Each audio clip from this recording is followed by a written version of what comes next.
I want to go over saddling your pony, and I'm going to be saddling Missy here. And anytime you're saddling your horse, it's a good idea to do it the same way over and over again. Now, she's been saddled now maybe a little over a dozen times. And so when I first start, I'm very gradual with the process.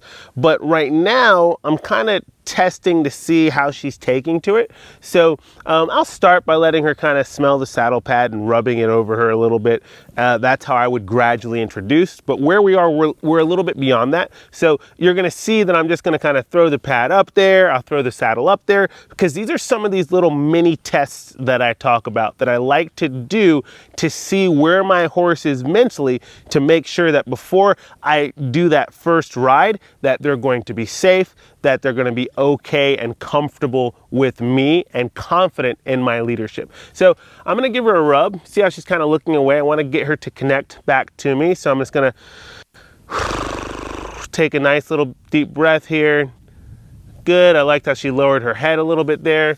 I'm going to give her a rub here. There, good. So I like that little bit of connection. So I'm going to go right to my saddle pad here. I'm going to go ahead and grab it. And again, I'm not going to go up and smell it and rub it over her gradually. I'm just going to throw it up there, because that's kind of where we are right now. And again, that's not where we started, but this is where we are now. Okay, so she did pretty well with that. I'm going to see if I have to adjust anything. Even if I don't, I'm just going to kind of move it around, wiggle it, just to get her comfortable and familiar with that kind of stuff. I'm going to grab my saddle. And again, typically I'd be a little bit more gradual, but we're beyond that. I'm just going to gently set it up there and let all that hang. See how she does with that. Very good.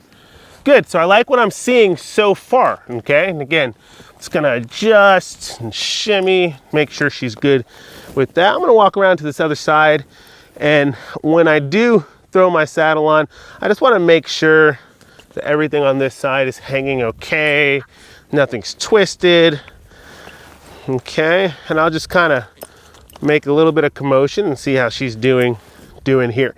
Now, the first time that I saddled her, I'll saddle and I'll hold my horse with my lead rope in one hand, or sometimes I'll throw it over my shoulder. That way I have her, that way if she gets too crazy, if she sits back, if she starts bucking, she's not tied where she can get hurt. As things evolved and she got better with it and seems to be more relaxed, then I felt comfortable enough to finally tie her while I saddle her. So again, this isn't where we started, but this is where we have evolved and where we are now. So I'm gonna give her a rub. Things look good here. She's standing nice and still for all that. Very good. I'm going to come back around to this side now. So I'm going to swing around here.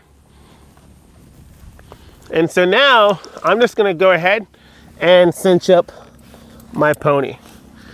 And when I cinch up my horse here, I'm just going to make sure that it's cinched up enough that she can't get that saddle off again if she were to go bucking, okay? So I want to get a good cinch in there first, you know. It's not super tight. I'm not cutting her in half. You know, as I work her, you know, I'll adjust and I'll take a look and make sure it's nice and comfortable for her. But I want to, once I'm in there, I don't want to dawdle around. I really want to get it done. Make sure that it's cinched up nice, where that saddle's not going to slide off or slide back. If she does happen to dance or move around, I want to make sure that she has a good experience. So now I'm going to do my rear cinch here. Let her know it's coming, because I'm reaching way under here. And I'm going to buckle that up. That looks pretty good. I don't like my rear cinch to be way too loose. I like it to, if it can, make a little bit of contact. That way it's not just flopping around. Or if you have a horse, again, in an emergency, if something silly is happening or they're doing something, I don't ever want them to get a hind foot caught underneath that back cinch. So she did really good for that. She stood nice and still, nice and relaxed. I'm going to come in here and give her a rub. Good girl. And let her know that she made a good decision by standing nice and quiet and relaxed for me.